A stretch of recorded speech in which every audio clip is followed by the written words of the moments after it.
in the category of demigods, because they are not at the same level of demigods as other demigods are. So that's why Shavan said, I'll give you a full pot of somras, and by my power, but you should make me young. And then he became young, and then Sukanya was happy. But then when her father visited, Sharyati visited her daughter, then he saw her daughter, just with the young man, and he became very angry that you are having an extramarital affair, because Chavan was at that time old, when she married him. Now he's a young man, and by the blessings of Ashwini Kumar, but he was surprised, and he started scolding Sukanya, you're having an extramarital affair, what's happening, you're not chaste, you have destroyed our family, as it happens. But then Sukanya's response, this is her response, after getting scolded from her father.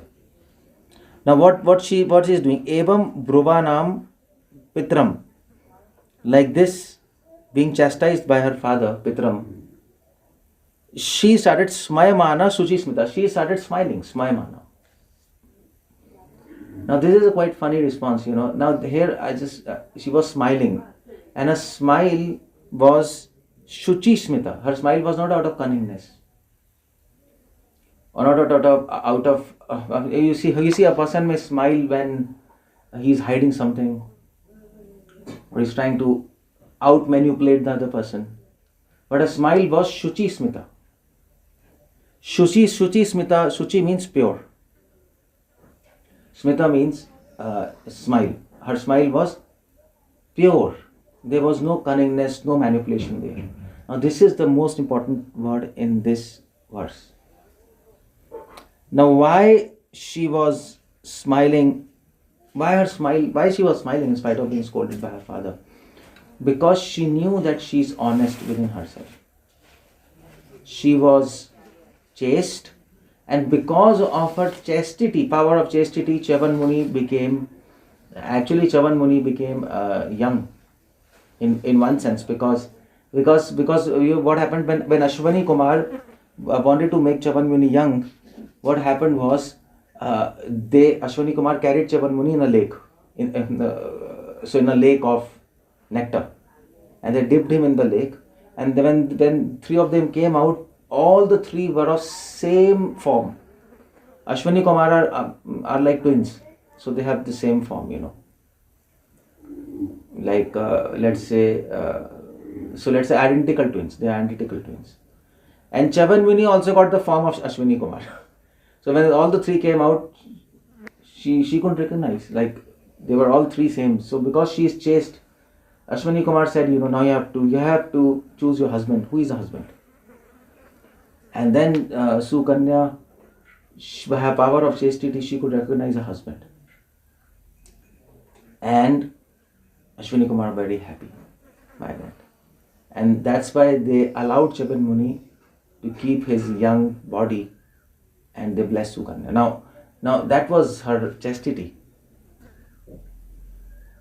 So Sukanya was happy. She served Chavan Muni for so many years in spite of his old age. And of course, Chavan Muni could not satisfy Sukanya. Now that's there, if you read the story, because he was old. Now he wanted to become young because he wanted to satisfy his wife, and he became young. And her chastity helped Chavan Muni to recognize Chavan Muni, and that's how the story ended happily, isn't it? Now, here's the point.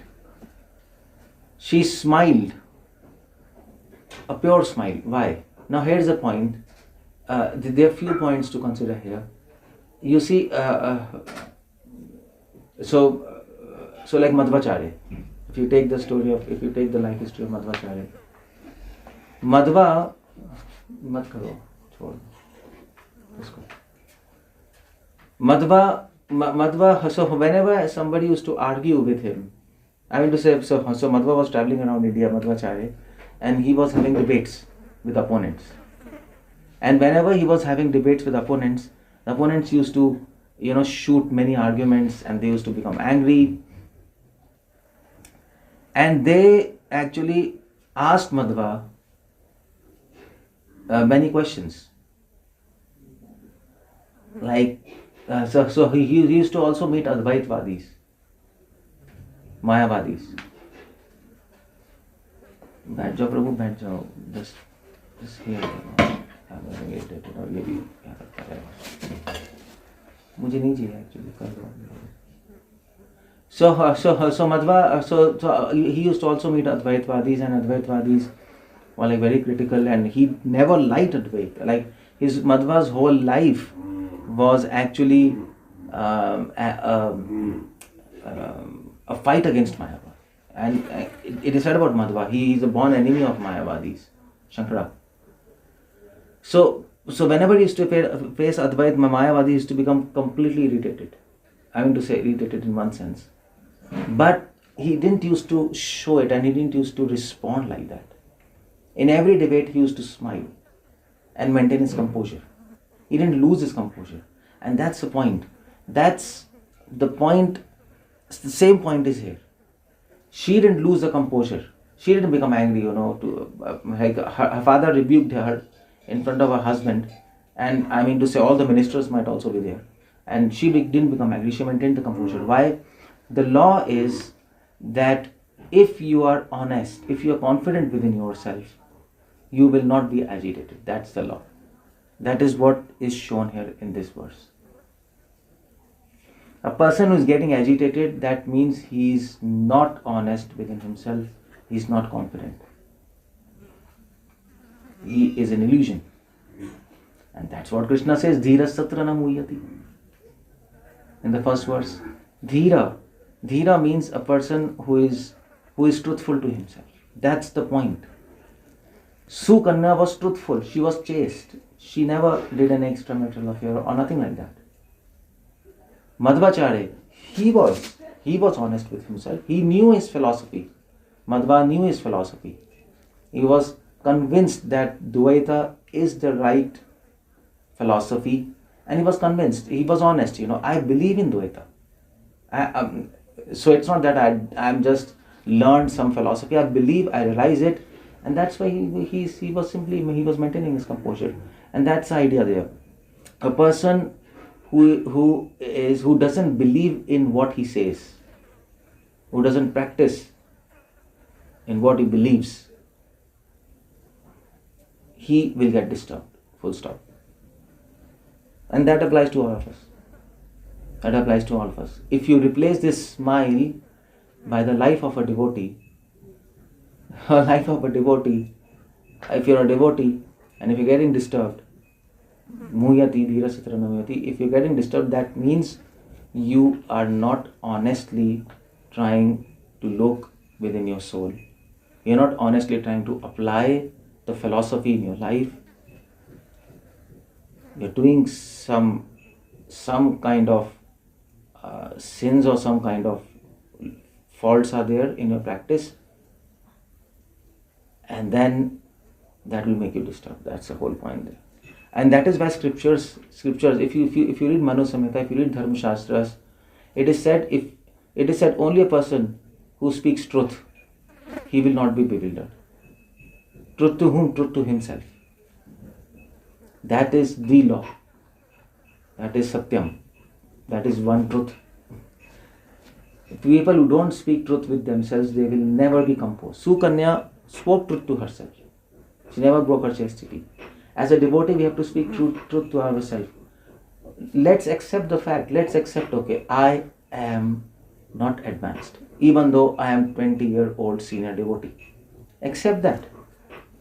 Why don't you accept? Why do you want to fool yourself? Okay, I'm the senior devotee, and that is why I am senior. No, fine, externally you might be senior, but internally you should accept, okay, fine, I don't have realization of soul, I don't have realization of super soul at this point of time.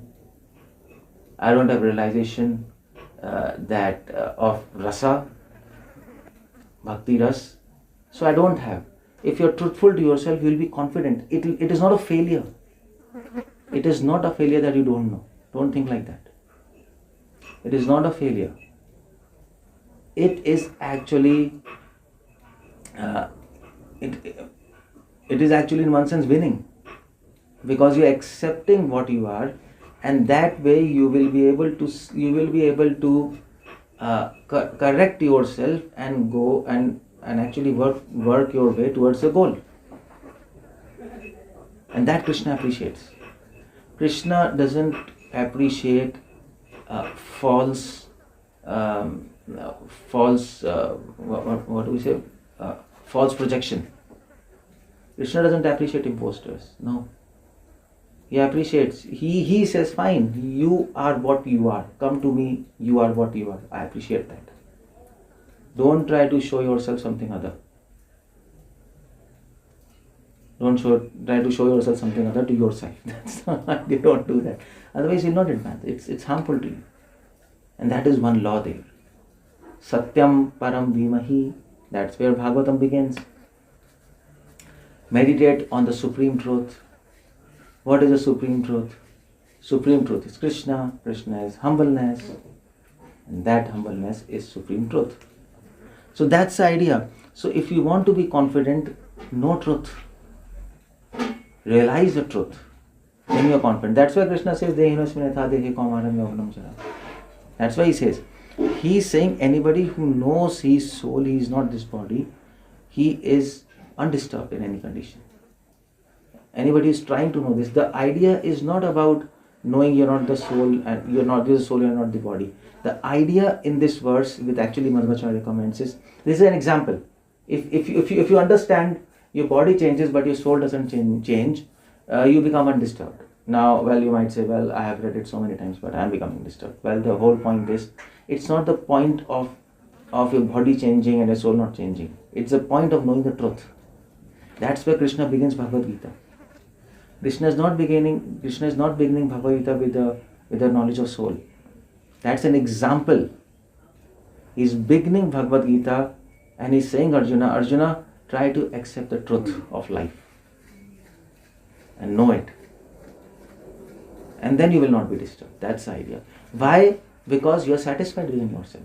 Sukanya was satisfied. That is why she was not disturbed.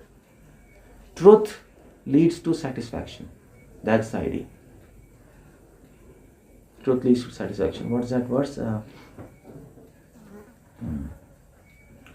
Satya leads to santushti. Forgot the verse. Satya leads to santushti. Truth leads to satisfaction. So, see the point? So if you are truthful,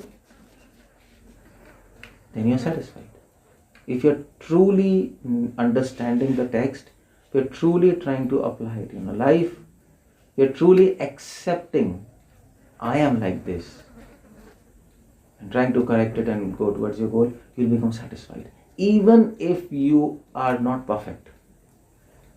That is the trick. We think we become perfect and we become satisfied. No, it's not necessary. Of course, if you become perfect, you're satisfied. But perfection is not about attaining something. You have to understand. Perfection is about recognizing who you are. That is step one in perfection. Of course, if you attain Krishna Prem, that's perfection. But to understand, accept who you are, and trying to make corrections, that is perfection. That is perfection. In that sense, everybody is imperfect. Sukanya was perfect. She understood, she practiced chastity. It would have been difficult, isn't it? Especially, you see the point of Sukanya. Sukanya's case is very different. Sukanya's case is very different. Sukanya, she was married to an old man. Now, see the example. Chavan Rishi, it was like, it is explained here. Chavan Rishi was, I don't know, like what kind of explanations they have given about Chavan Rishi. Let's see. Chavan Rishi was extremely old man. पीछे श्लोकों में है कहीं. Here. This is the text 14. Chavan Rishi. It's text 14. Idhi ukto jaraya grast deho. Chavan Rishi was an old, diseased. He was a diseased, old, invalid with loose skin. You can imagine how white hairs, veins visible all over the body, like pretty bad shape. Huh? In fact, Chavan Rishi was also trying to invent a formula to become young, but probably he didn't. He didn't. He was not successful. Probably that is why he asked Ashwani Kumar, make me young. That's why I think Chavanprakash will not work, because his formula didn't work on him. He had to ask Ashwani Kumar. Like his whole project was to become young. It seems his whole life dedicated in research of Chavanprakash and Ashwani Kumar. Why? Because he wanted to satisfy his wife. Now that's also crazy, isn't it? He spent his whole life becoming young. Of course, he's a rishi, so he might also be thinking to do devotion and all those things. But the idea is, you see Sukanya's husband is such an old man, and to remain chaste to an old man, that's a big thing, especially in this modern age, isn't it? In this modern age, if a husband is, and especially he's old, and he's such an old man that it seems in such an old age he's also important. Like he can't satisfy his wife. It seems like that. And later it comes. He wanted young age and sexual vigor. He wanted that. It's written there. It's crazy, huh? I think it's written there, yeah. One who bathes in this lake is he wanted to give them a youthful life. Yeah, wanted to give them youthful life. So it might be difficult for him, isn't it, to remain chaste to such an husband. But she was there. She followed dharma in spite of all odds, in spite of his. It's almost the same case like Kapil Muni and Devahuti. Kapil Muni's father, Kardama Muni and Devahuti. Kardama Muni was like engaged in severe austerities and he couldn't do anything with Devahuti but still nevertheless Devahuti served him for many years. And that's why Kardama Muni was very happy, and after he got his siddhis, he told Devahuti, what do you want? Devahuti immediately told, I want a child. And I'm like completely like bonkers, what's happening. So then Kardama Muni became young and he gave many children, and one of them was Kapil Muni. Same here, she's serving. Now how these females are serving their husband in spite of the fact they are old and they can't do anything with them, and it's in modern age it seems a miracle, isn't it? Why they are doing this? Especially today, female lib movement. Why? Just leave. But they understood dharma. They not only understood, they realized dharma. And that's why they were able to do it. That's my point. They were truthful to dharma.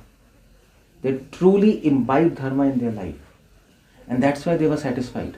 And that is why she got what she got. Chavan Rishi became young. And when her father scolded, she was very composed. And her smile hid. Smile, mana 𝗙cie𝗶𝗹𝗶. A smile was hiding her purity and a practice of truth in her life.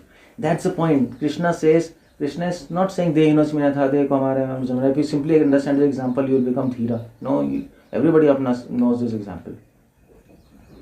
If you practice this example, in spite of odds, if you practice your soul, you're not this body, in spite of distractions in your life.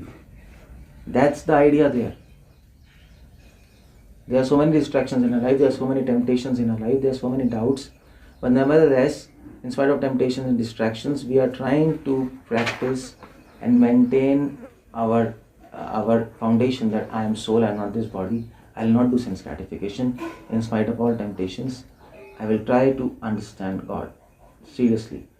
That is what Krishna wants. That is perfection. That Krishna sees as perfection. Not that you are 100% self-realized. That is of course perfection, but this is also perfection in the eyes of God. And Sukanya was perfect in that sense. She practiced dharma in spite of all odds.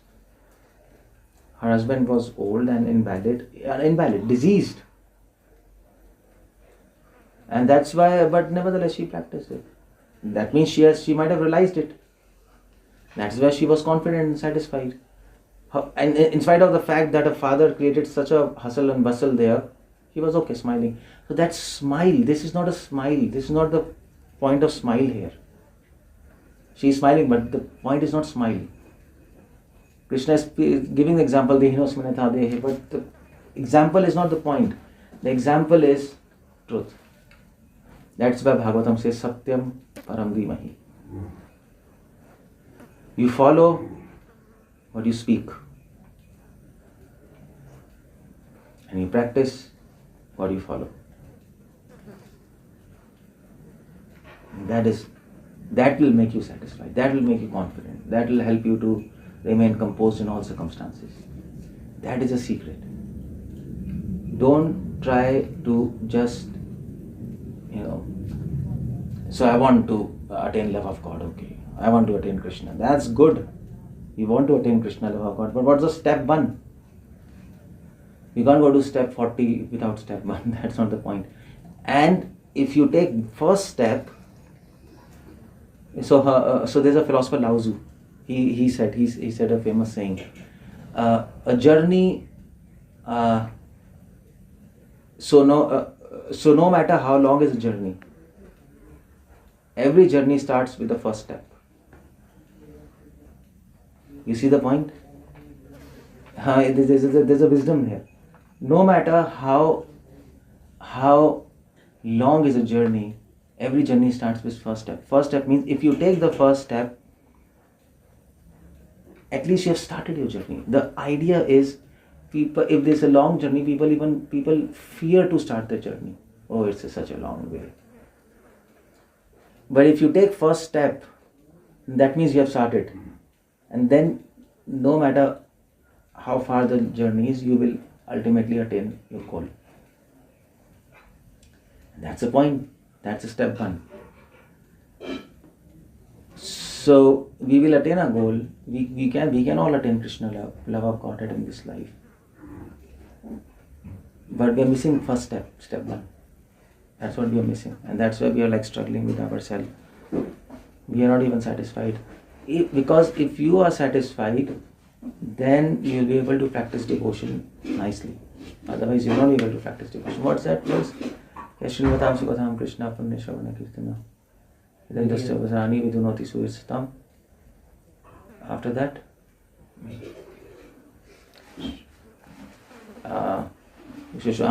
तदा रजस्तम भाव काम लोभादाश्चये चेतरते अनाविद्धं सितं सत्वे प्रसीदति. Sitam satve prasidati. If you are satisfied, then you will be able to do devotion. Evam prasanna manaso bhagavad bhakti yogata. If your mind is happy, then you will be able to do devotion. And your mind is can only be happy if you are satisfied. That's the whole point there.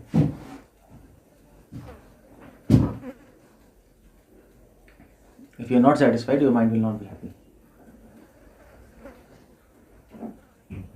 So, and how that satisfaction comes? By truly practicing,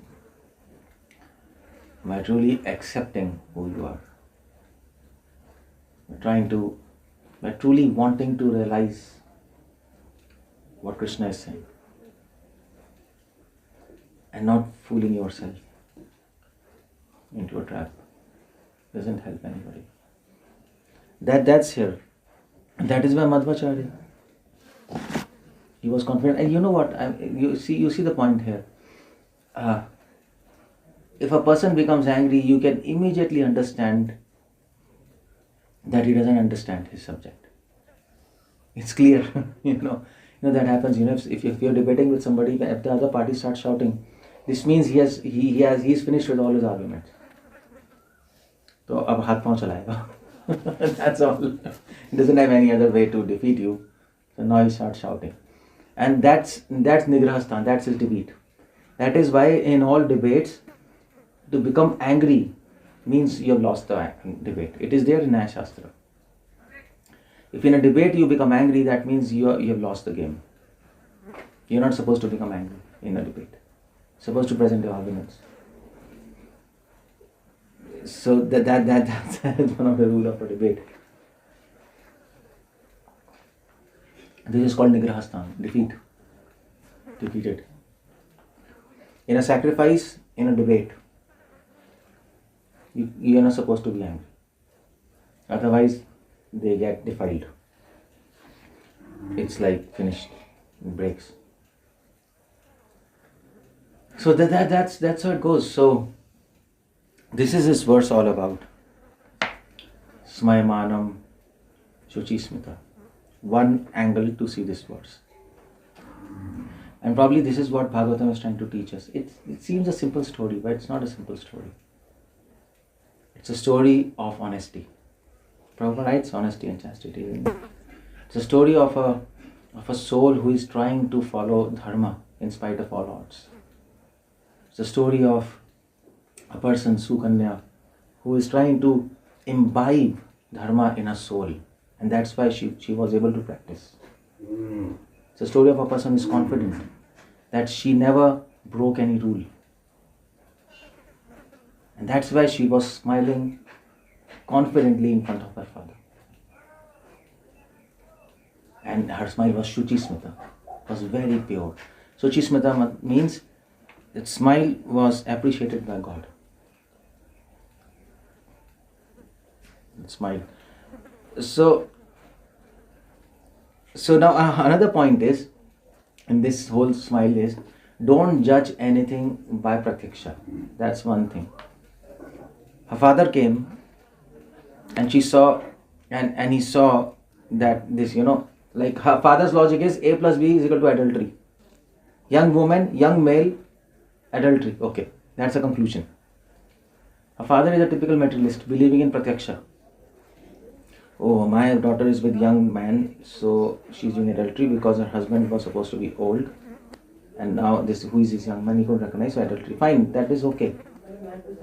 But if you judge any situation just by seeing, it will be an error. That's another point here. Don't judge a situation only by pratyaksha. Apply your logic, and before judging any situation, ask. Simple. You could have asked, why just he came and started making all the fuss? Why is that?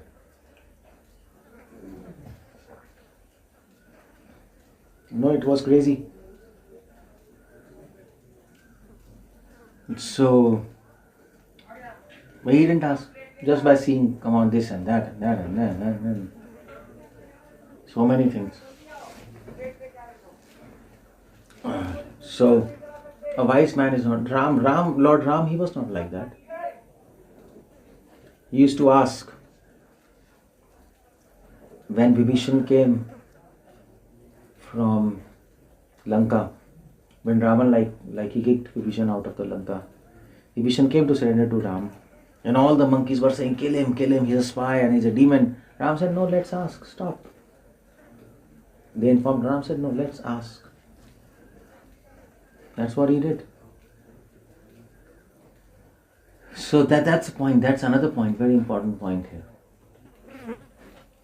Don't judge situation with pratyaksha. That's why we have three pramanas, pratyaksha, anuman and shabda. And that's another point, if you really like to look philosophically, if you want to get knowledge, true knowledge, you need all three pramanas. You see, it's quite interesting, no? And in fact, his whole pratyaksha is also wrong. King's pratyaksha is also wrong.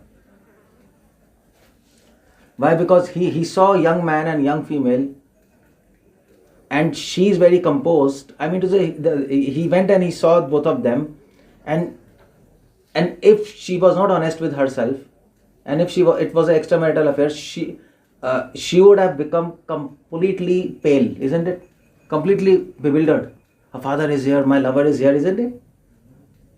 But she is standing now properly, composed, She's not running, she's not trying to hide that person, she's not bewildered, she's not becoming pale and confused.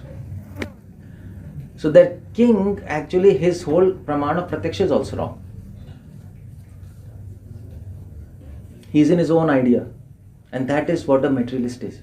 Manorathena sati vahi. That's a typical example. A materialist, he is not using any pramana to get knowledge. You see the point there? A materialist is not using pratyaksha. He's not seeing the situation as it is. He's just thinking, he has his idea in his mind and he's doing something. That's what a materialist is. We all, like all materialists, work like that. They have some idea in the mind and they look the situation through their idea. Pratyaksha is a pramana. Pratyaksha means you see the situation as it is, not through your ideas. That is pratyaksha. And this king, he failed in pratyaksha even. A typical bhogi. He failed in pratyaksha. And Anuman, logic, of course he failed. Authority, he doesn't have any authority. Whom to ask? What's happening? So that's why his knowledge is false knowledge. There's another point in this verse you have to keep in mind. At least, so he's not even he's not even follower of Charvak. he's like his own stupid, like he's not follower of anybody. He's like normal materialistic people, they just live their whole life in their head and they see all the world through their own ideas and die, finish. Probably you are like that. Don't become like that. And that is why every philosophy, especially Nyaya philosophy, Gautam Muni, or maybe Gangesh Upadhyay or Annam Bhatt, Tarksangra, whatever, Nyaya philosophy begins with this question: how to know what you know? That is a question of philosophy, epistemology. How to know that your knowledge is true? How to know that your knowledge is true? Because we have ideas, we judge situations like that, and then we mess up our lives. We have our ideas about bhakti, and then we think something, and then cook something in our mind, and then practice whole life bhakti in that way, and we mess up our life. And at the time of death, you can't even chant your rounds. I've seen many senior devotees. In old days, they can't chant their rounds. They can't even finish. Their mind is so disturbed, they can't finish their rounds. They just lose chanting. Their mind is disturbed. Now what happened? They practiced whole life. We also as a devotee, 20 years, 15 years, we practice whole life. But even after so many years, your mind is disturbed, your mind is not getting focused on chanting, something wrong is happening. And what's happening is, the first point I told, either we are not true to ourselves, or the second point is, we are living our whole life in our head. We are not using pramanas. We are not using pratyaksh, anuman and shabda, or none of them. Because our definition of pratyaksh, anuman, shabda is wrong. We have learned in our courses pratyaksh, anuman, shabda, but we don't know what's that. So try to know that. Pratyaksha is not just seeing. A king is seeing a daughter, but he got a wrong knowledge. Pratyaksha is a praman to get knowledge, true knowledge. One of the praman. But you have to see the situation as it is, not through your ideas. That is why Krishna says, with raga bhaya drosha. Rag dvesh vimukta istu vishay indresh charan. You do a work without rag and dvesh. Otherwise, your pramanas will fail. Your pratyaksha will fail. If you are seeing something with attachment, your seeing will fail. If you are lusty, and if you see boy and girl, you will think they are lusty. Your pratyaksha fails because you are lusty. So maybe that boy and girl are sister and brothers, then what do you do? But you are lusty, so, oh my God, something is happening. So Pratyaksha fails, that's why Krishna says, Ragdvesh Vimaktastu Vishendriyascharan. Very practical advice. So, okay, Pratyaksha is seeing and experiencing a situation without lust and anger and hatred. Anuman, logic. Apply logic. Logic is not just applying your own logic, that's not the point. Anuman is a specific pramana. Praman means a system, an evidence, that's the point. You apply logic to understand. He didn't apply logic. He just came, oh, young boy, my daughter and young boy, and this is like typical bogey, What's he doing? He's a crazy man. He didn't apply logic. He could have applied logic. Oh, my daughter is not being bewildered. She's happy with this young man. Even in my presence, something is fishy. Because in general, logic says if a daughter is having illicit affair and she's caught red-handed by the father, she'll completely become disturbed. At least she'll become pale. But didn't happen rather she was smiling. He didn't apply logic and authority. There's nobody to tell what's happening. He will not ask anybody. So we should not lead life like that. You have to apply pratyaksha, and you can only apply pratyaksha if you're free of lust and anger. Apply a logic, good logic. Logic means scriptural logic. See scriptures, what logic they provide. Try to understand the logic behind science of devotion. Don't just do some, okay, I am told chant Hare Krishna and do some preaching and that's it. No. Try to apply logic.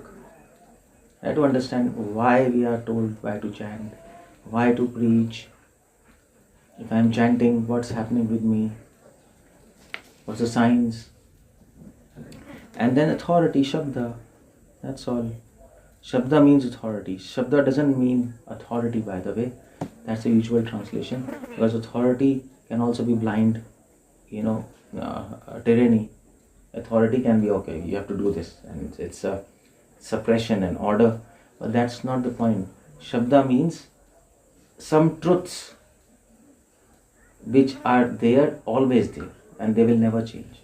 Try to understand those truths. They are called as Ritam in Vedas. Try to understand that. There are some truths in Vedas which you cannot destroy, which you cannot violate. Just like one truth is, Vedas says, wife should serve the husband. Now you may not understand this by Hanuman, logic, and there is no pratyaksha, nobody in the modern world, wife serves the husband, come on. He will also do the work, I will also do half work, and why?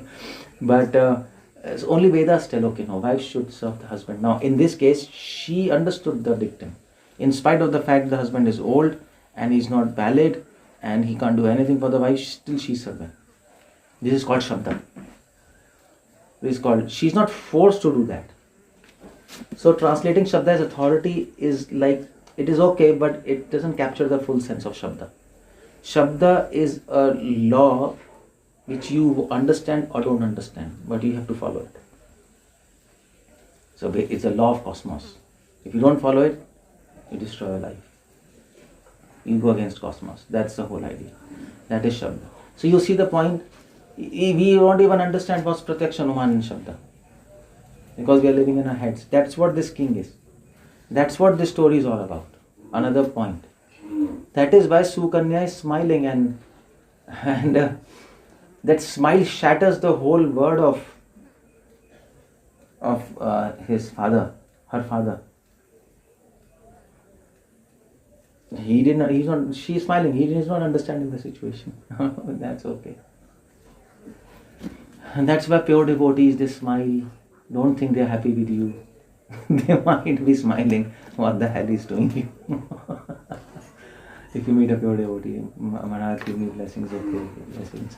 They might be smiling because they're thinking, what the hell is he's doing? This or she is doing this complete crap. They're understanding, their whole understanding of things are screwed up. They're understanding their own way, but that's not the point. And that is, by the way, that is why we stay with devotees, because we understand everything. Now you understand everything, but When you advance, you will understand that whatever you understand about understanding, that's wrong. And your understanding evolves. That's the idea. See, after 5 years, you will understand everything. And after 10 years also, you will understand everything. At 20 years also, you will understand everything. That's the whole point. So how do you understand this? The idea is you're not going in a horizontal line, you're going in a depth. So you understand everything. A well is there. Imagine a well. So when you see the well, you see the water. Okay, this much water. But after some time, you will understand that well more because you're going deep. Oh, it's deep also. And then you understand more, you go more deeper. That vertical understanding has to be there. Otherwise, we are just in a horizontal line. Okay, I'll just end up there. These two teachings are there in this verse. Remember this. That's how it goes. Hare Krishna. Anything? Anybody wants to speak about it?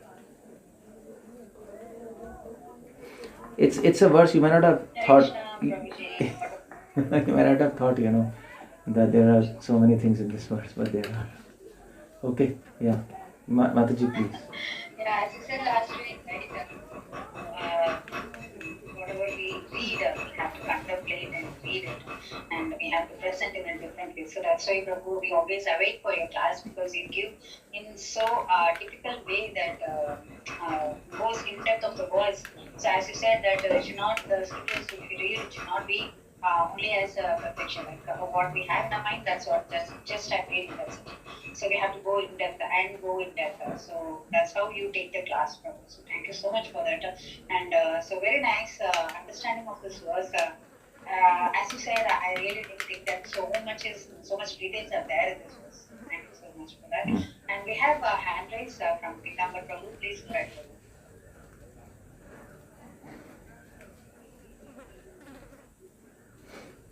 Pitambara Prabhu. Hare Krishna. Hare Krishna. Thank you so much. Hare Krishna, Keshav Anand Prabhu. I done the pronouns to you all. Prabhu, what a wonderful classes always. Analyzing many things. Just on that smile also is so wonderfully explained. So Prabhu, I got a quick question based on the three pramanas which were narrated. And I was contemplating on that okay, the three are Pratyaksha Pramana, Anuman, and then Sabda. So Pratyaksha is nothing but perception, Anuman is inference-based logical arguments, and then the Sabda is the testimony. So out of the three, my question is, do I presume that Sabda Pramana is the topmost of the three, and then we should rely, because primarily we do read scriptures and we accept. In Prabhupada says that if you want to no, Shabda is a topmost out of Pratyaksha and Anuman. That doesn't mean Pratyaksha and Anuman are invalid. Okay. And Pratyaksha and Anuman are invalid if they are not supporting, independent of Shabda. That's what Prabhupada is saying. Pratyaksha has defects, Anuman is incomplete. Anuman is always inductive. So that's why we can't reach with truth by Pratyaksha and Anuman. That's why Prabhupada gives a logic, except Shabda. But that Anuman and Pratyaksha are those Anuman Pratyaksha which are independent of Shabda. But if you accept testimony, Vedic truth, then you have to apply Pratyaksh and Anuman to actually validate that. Just like I'll give you example. So just like in Gita we read 𝗙cie𝗶𝗹𝗶 ashashpatam. This material is 𝗙cie𝗶𝗶𝗹 ashashpatam. So what do you mean by accepting this? You read this, accepted it, okay. But then you have to see in this word whether this word is 𝗙cie𝗶𝗹 or not. Then we saw, no? Oh, Krishna is right, It is 𝗙cie𝗶𝗹. When it happens in our life, then we get convinced. So Shabda needs Pratyaksha to get conviction. Otherwise, how will we get convinced? Otherwise, okay, I accept. But that is theory, information, but not realization. So Pratyaksha and Anuman help to realize Shabda that way. And then they are good and they are required also. We apply logic also we also apply logic, isn't it? Just like I'm trying to explain by logic, no scriptures. So we have to keep in mind, when Prabhupada says Pratyaksha and Anumana are defective, those are defective independent of Shabda. That kind of Praman. He's saying just like scientists Pratyaksha, there is no Shabda, so they are defective. Anuman, like philosophers, Western philosophers, no Vedas, they're defective. But if you're accepting Shabda, then Pratyaksha Anumana important, required. Without that, you don't achieve realization. That's the point. It's okay? Yes, Prabhu. I was thinking on the backdrop of what Srila Prabhupada said, that Vedas are the authorities. Sabda Pramana. And then he gave an example that if a toddler wants to know who his father is, better he asks the mother. But the mother, whatever says, that's all. See. Prabhupada gave that example that, we have to accept Vedas. Yeah. You're right. In totality. But the point is, how that's the Prabhupada is absolutely right. But how will you accept? Okay, I will ask on this forum to all of you. Have you accepted that you are soul, you are not this body? None of you. If you would have accepted, then you would have realized. So our acceptance is not complete now. We can't say I have accepted fully. Okay, if you have accepted fully, then are you realized you are soul? No. So that means our acceptance is incomplete. That how to make that acceptance complete? By self seeing that fact, pratyaksha. Otherwise, it will not become complete. So that's the point. This is some nuances we have to understand. Otherwise, you're right. And Prabhupada says, but to understand what Prabhupada says, it's not easy. Prabhupada makes this point, but we have to understand in a proper way. Otherwise, it becomes super confused. Otherwise, you see, why I'm telling the devotee says, okay, they do these courses, VIHE, MIHE. That's good. But do they really accept it? They've learned it, they've accepted it, but not 100%. Because they have not seen the fact. So that is why Manu Samhita says the greatest authority when it comes to truth is you yourself. It's not even Vedas. It's not even Vedas in the ultimate sense. Because you have to yourself see the fact you are soul, you are not this body, in spite of the fact scriptures are telling us. But without scriptures, it all becomes speculation. Ultimate authority is we ourselves, and that's the whole game. We all think ultimate authority is Vedas, ultimate authority is Guru, ultimate authority is scriptures. But no, ultimate authority is we ourselves. If we can crack that without debating, because we might say, okay, ultimate authority is ourselves, so leave Vedas, leave Guru. That's also wrong. So, what's the ultimate authority? That's the question raised by Manu Samhita. And Manu Samhita says ultimate authority is, okay, Vedas, Guru, Sadhu, Guru Shah Sadhu, and ourselves. All these four makes ultimate authority, not one. Then it's complete, otherwise it doesn't make any sense. In general, we can say, Prabhupada is right, in general we can say Vedas are ultimate authority. That's a way to understand, to begin that understanding. But to mature that understanding, we have to understand these nuances. That's how. Thank you so much. Hare Krishna. Hare Krishna. My dear words too. Hare Krishna. Thank you so much, Prabhuji. So I should say, very big thank you, because I was having confusion of this three authorities, like the Pramans. So thank you to Pidambar Prabhu for asking that question, and thank you, Prabhu, for explaining it so wonderfully. Shivam Prabhu, please go ahead. Hare Krishna, Prabhuji. Hare Krishna. Hare Krishna. Prabhuji, I have one question, but it is off the topic. Can I ask? No. No. And one topic of me, I related to this topic. I can Okay. ask. Yeah, that you can ask. Yes. Prabhuji, sir, I am in Krishna conscious about 1 to 2 years ago, and I sometimes have doubts that I am doing right or not. I am chanting, I am doing bhakti yoga, and why not others? And I'm stuck or not? Like this type of question coming in my mind. Okay, so you hear my lectures on my YouTube, and then it's not a one day one-time answer. You need knowledge. So you go to my YouTube channel and hear, and others also you can hear, but I can tell you can go to my channel, Keshav Anand. Hear that and slowly it will become clear. Yes, yes. That's a good idea. Okay, okay. Okay. I will. Okay. And my friend question, how can I ask? Ask me on mail. Email. Go to my channel and Okay. send me email. Okay. Okay, Prabhuji, okay, I will. Hare And Krishna. I want to come to your place, Punjab. I will come one day. Okay, that's good. Where you are staying? I am staying in Bhilai, Chhattisgarh. Acha, Bhilai. Okay, fine. Okay, so go to my channel. Drop me a mail there by your name, and then we'll see. Okay. Hare Krishna, Prabhuji. Hare Krishna. Lalit Pandey, Prabhu, please. Chhattisgarh.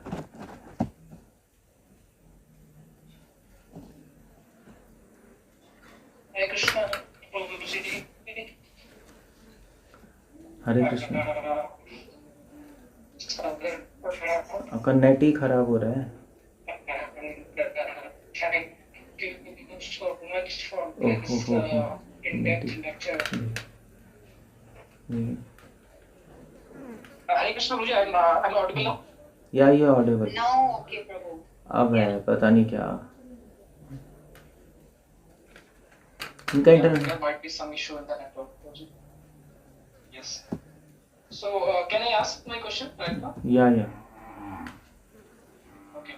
So, Prabhuji, actually, we all know that Srimad Bhagavatam is all about Lord Krishna and their pure devotees. So, in this story, in this segment, where Chavan Muni... No, you're wrong. No, you're wrong. Lord Bhagavatam is not all about pure devotees. Who says that? Bhagavatam speaks about Kamsa also, Hiranyakashipu also. They are demons. It is all about pure devotion. It's not all about pure devotee. Yes, it means pure devotion is there, and all about the glories of Krishna. So, in this segment, I'm not able to narrate that where is the devotion. Means Chavan Muni is just acting like in the bodily concept he want to be and to satisfy. That's what, his no, eyes. that is So, what in Bhagavatam all is saying, no.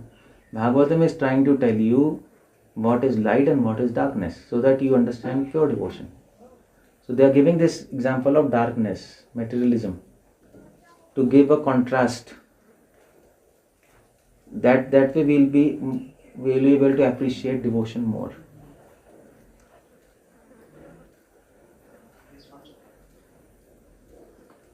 So it is like what is favorable and what is unfavorable. It is the unfavorable part. Right. Okay. Okay, thank you so much. Hare Krishna. That's all. My gosh. We'll end up there, no? Now. Krishna, Prabhu.